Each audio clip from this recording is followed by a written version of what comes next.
Voilà. Fall. Très bien, bonjour. Aziz Salman Fall. Alors, Aziz, nous venons de suivre un documentaire dont vous êtes l'auteur intitulé Africom. Qu'est-ce qui vous a inspiré à faire ce documentaire? Alors, le film Africom Go Home, base étrangère hors d'Afrique, est un film document. C'est difficilement classé dans les documentaires. Il s'agit d'une archive Internet qui vise à faire le suivi de la déclaration Africom Go Home signée par une cinquantaine de personnalités africaines et allemandes qui disent tout simplement que si Berlin 1885 a été le prélude à la division de l'Afrique, qu'on ne pourrait pas utiliser Stuttgart, là où est logée la base de l'Africom, pour recoloniser le continent africain. Et donc c'est un film qui fait une sorte d'anthologie de l'histoire de l'Afrique, de son néocolonialisme et de l'empreinte de l'impérialisme, et explicite en fait les dessous de l'équilibre sécuritaire, l'instrumentalisation du terrorisme, et montre à travers différents cas les rivalités au sein même de l'impérialisme pour la conquête du continent africain, son actualisation, et montre derrière des choses plus complexes comment les Allemands eux-mêmes ont été obligés d'accepter cette base. C'est la question de l'or de l'Allemagne qui est dans les pays qui ont gagné la guerre, l'Angleterre, la France et les États-Unis, qui devrait être rétrocédé, qui ne l'est toujours pas. Et lorsque la France a été exigée de l'avoir, Sarkozy a dû procéder à des alliances pour déstabiliser le Mali, conquérir le Mali. Il a échoué à le faire et c'est une des luttes de la France-Afrique et c'est Hollande qui donc le remplace et reconquiert le Mali en fait en chassant les cafards que Sarkozy avait réussi à financer. De façon plus large, la question de l'or, c'est aussi le fait que la Chine a l'équivalent de 1000 tonnes en or, mais en bon du trésor américain, et que la guerre des devises à venir pour le XXIe siècle, ça va être une guerre sur la rétrocession ou non de cet or. Et donc il y a une grande bataille qui a lieu entre les pays émergents et les vieilles puissances qu'on appelle séniles, qui essayent donc de rattraper le temps qu'ils ont perdu au niveau économique. Et la seule façon, puisqu'ils ne peuvent pas opposer les taux de croissance des pays émergents et des pays africains, la seule possibilité pour eux, c'est le terrain géopolitique, c'est-à-dire instrumentaliser le terrorisme, se rendre indispensable pour la défense du continent. Donc c'est un peu ce qu'on appelle le syndrome pompier pyromane. Alors, vous parlez bien sûr de questions géostratégiques. Et en quoi le Mali peut être un intérêt stratégique pour ces puissances aujourd'hui? Le Mali a toujours été un intérêt stratégique, c'est juste une méconnaissance de l'histoire du Mali, parce que d'abord on peut remonter pratiquement de l'Antiquité à la période médiévale, mais dans un passé plus récent, rien que l'histoire de l'Azawad que Houphouët-Boigny avait apporté avec les premiers services français visait la partition et du Mali et de l'Algérie pour la création de l'État de l'Azawad. Donc on fait revenir cette question-là, parce que le Mali d'abord c'est un territoire immense, c'est un territoire qui est sous-peuplé dans sa portion qui est la moins fertile et qui est éminemment riche en ressources, en eau, etc., qui est une terre pour le XXIe siècle et qui a été une terre pendant la période des grands échanges du commerce transsaharien. Donc c'est un pays qui a toujours été stratégique, même s'il est enclavé. C'est un pays qui pour nous a une signification immense parce que c'était l'embryon de la Confédération africaine qui a été saboté et ce sabotage a été fait délibérément par des leaders locaux, par la France-Afrique. Et pour nous, il est très très important de comprendre le projet initial qu'avaient nos pères fondateurs, les Modibo Keïta, les gens qui ont lutté pour l'indépendance comme Kwame Nkrumah, et nous croyons qu'une lutte panafricaine, c'est une lutte qui va résister pour non seulement faire un panafricanisme du XXIe siècle, et ça, il est tout à fait incompatible avec une recolonisation rampante comme celle qu'il y a.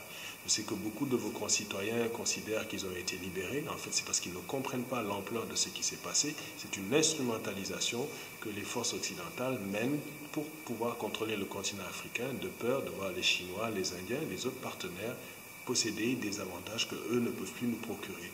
Donc c'est une lutte, on ne peut pas leur reprocher de le faire, c'est dans leur intérêt. Ce que je reproche, c'est l'autisme, l'incompréhension, l'incapacité des Africains eux-mêmes à s'unir, à dépasser le pouvoir des élites compradors, à s'unir dans une perspective panafricaine, à apprendre des erreurs de nos anciens dirigeants, mais à apprendre de leur sagesse et de pouvoir avancer de façon plus rapide pour une intégration africaine effective.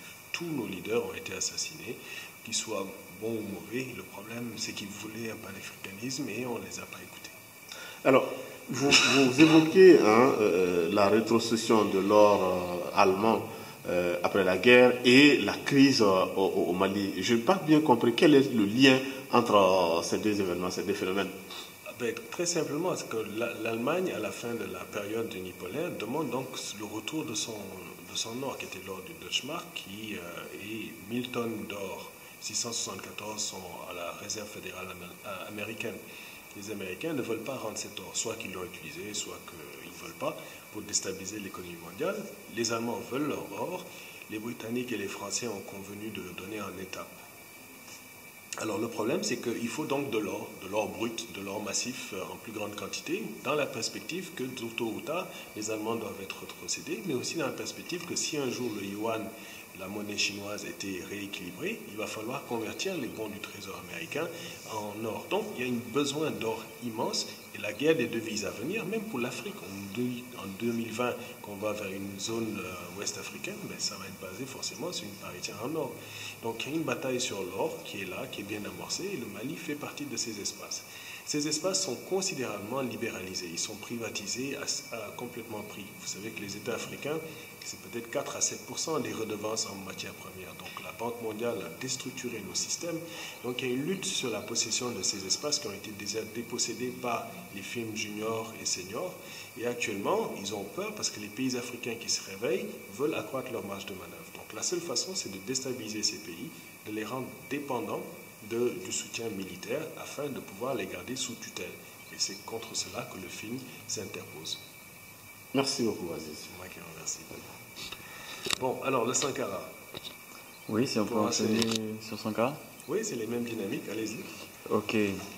Donc, un des derniers leaders panafricanistes et anti-impérialistes du continent était le président Noël Thomas Isidore Sankara, assassiné le 15 octobre 1987. À votre avis, est-ce que ces idées concernant la souveraineté, l'autonomie sont encore présentes sur le continent africain? Elles sont non seulement plus qu'actuelles, d'abord par le fait que ça a été véritablement la dernière révolution en Afrique. Les soulèvements, les épanchements que vous voyez, les insurrections, que ce soit celle du Mali qui précède pourtant celle qu'on a vue en Égypte ou en Tunisie, n'ont pas correspondu à des changements des rapports de production. Alors qu'au Burkina Faso, on a commencé à voir l'amorce de changements de rapports sociaux, un changement des rapports de production, un rééquilibre en faveur des classes rurales, en faveur des femmes, un changement dans le rapport néocolonial. Et donc en l'espace de 3 ans, ils ont fait des réalisations tout à fait spectaculaires, certes incarnées par un leadership très en avance, c'est ce que j'appelle le volontarisme dans mes écrits, c'est-à-dire que leur aspiration révolutionnaire et leur espoir est tout à fait justifié. Leurs peuples ne sont pas encore prêts, ne sont pas assez mûrs pour pouvoir mener les changements et d'avoir la conscience révolutionnaire de pouvoir maintenir ces rythmes.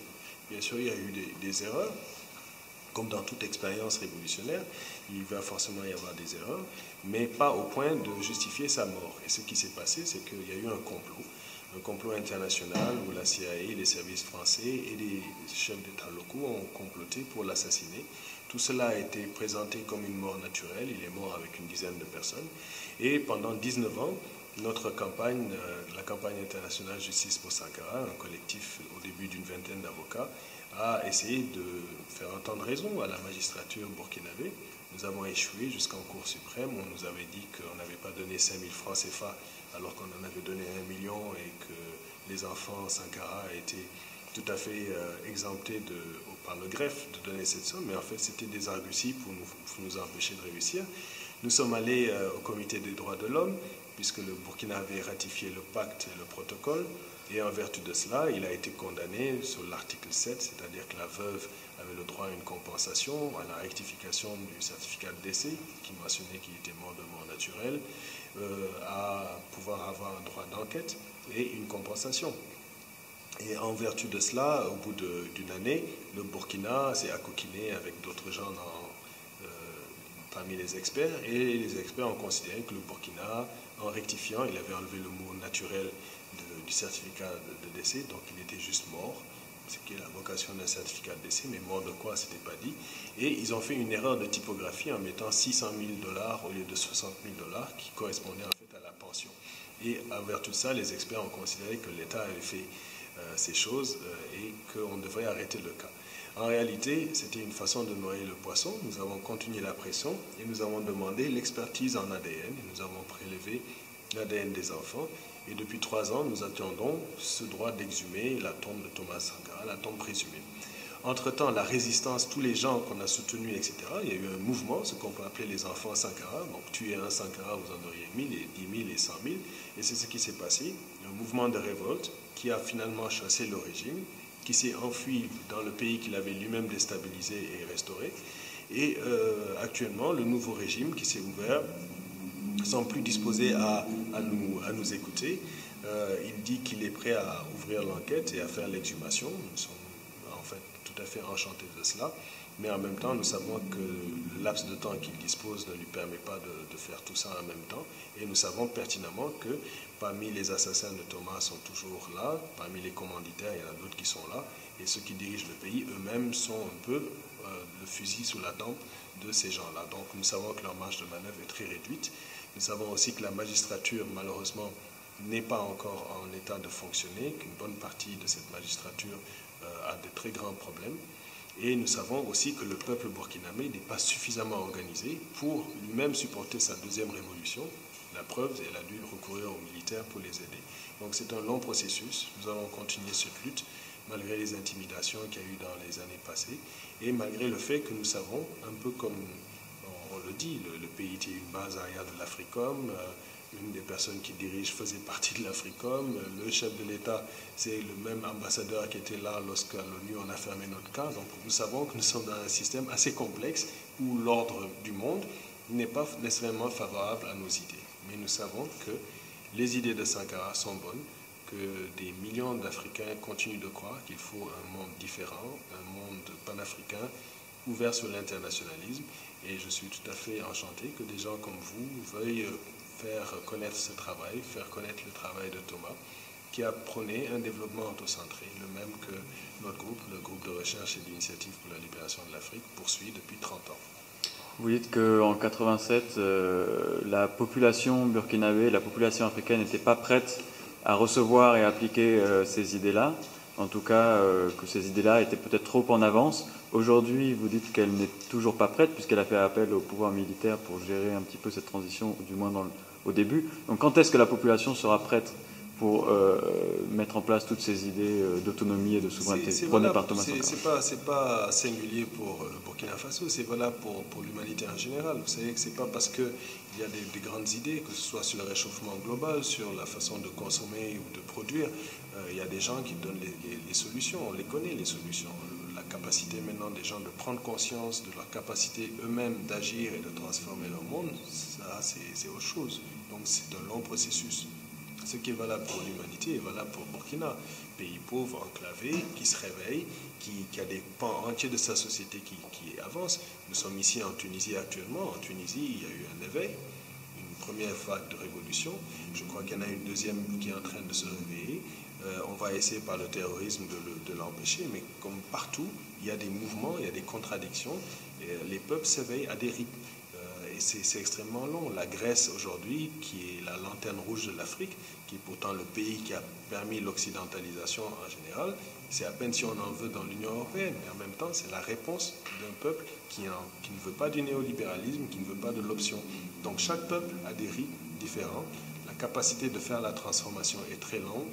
Elle ne doit pas être seulement basée sur une élite, justement, parce que si vous décapitez l'élite, c'est fini. C'est un éveil collectif, massif, transversal de toutes les couches vives de la nation qui font avancer les choses. Et dans le temps long, ça va se faire. Et je crois que cette maturité, le peuple burkinabé nous la montre aussi. Vous dites que chaque peuple a son rythme, mais est-ce qu'on peut espérer aujourd'hui qu'à l'heure de la mondialisation ou de la globalisation et en même temps de la communication par les réseaux sociaux et de l'interconnexion entre tous les citoyens de cette humanité, est-ce qu'on peut s'attendre à ce qu'un seul peuple, entre guillemets, émerge et accorde de manière à avoir ce temps révolutionnaire? Non, je crois, hélas, que nous autant au niveau messianique d'un individu ou de peuple, on attend souvent d'une singularité. Je pense que là, nous sommes pour la première fois dans l'histoire de l'humanité confrontés à des phénomènes globaux de grande ampleur. Certes, vos générations pensent qu'un peu avec une souris, avec l'Internet, l'Internet est lui-même contrôlé, comme je le montre par le film, par les tenants de l'ordre mondial. Donc la révolution se fait dans la rue, dans les rapports sociaux, dans les véritables luttes, dans la sueur et le sang. Ce n'est pas seulement par le côté virtuel. Donc il y a des luttes qui doivent être menées, il faut comprendre l'ampleur des choses, mais ce n'est pas pour dénigrer l'outil. Et l'outil ne peut pas se substituer à la lutte elle-même. L'outil n'est qu'un outil de la lutte. Et donc je ne crois pas qu'un peuple comme tel, il y a évidemment des sacrifices, il y a des peuples qui souffrent, le peuple palestinien, l'essentiel des peuples africains souffrent. Comme je le montre dans mon film, 6 millions de Congolais meurent pour le confort de nos modes de vie. Est-ce que ces souffrances-là suffisent à éveiller les gens? Est-ce que ça va permettre à faire cette synergie? Visiblement pas. Donc c'est un effort beaucoup plus long, plus diffus à l'échelle mondiale. Et c'est pour ça que je plaide pour la défense du bien commun.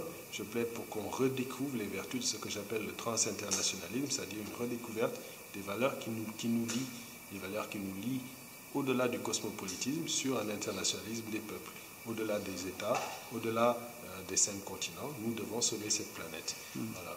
Une dernière question. Thomas Sankara a été assassiné pour ses positions anti-impérialistes, anti-néocolonialistes. Est-ce que si aujourd'hui des leaders comme Thomas Sankara arrivaient au pouvoir, ils ne seraient pas eux aussi menacés? Nous sommes tous menacés. Tous les gens qui sont à contre-courant de l'ordre mondial sont menacés. Nous savons très pertinemment le rapport de force dans lequel nous sommes. Donc nous tenons à la vie plus que tout le monde en fait. C'est pour ça que nous luttons. Mais nous savons qu'en tombant, d'autres gens vont tomber, d'autres gens surgiront. Et donc c'est la vie, c'est le rapport de force, c'est une question de lutte. Une fois qu'on l'a accepté, la question c'est juste quand.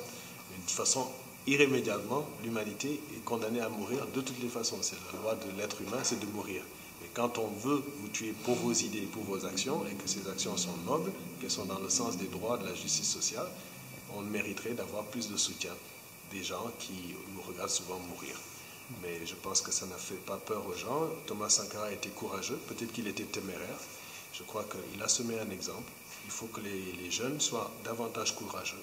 Et je crois qu'il y a de plus en plus des enfants de Thomas Sankara. Il y en a de plus en plus. Et il y en aura de plus en plus.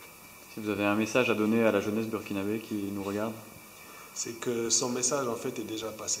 La nation burkinabé, la jeunesse burkinabé a parlé. Elle a éveillé suffisamment les sociétés africaines. C'est aux sociétés africaines de répondre.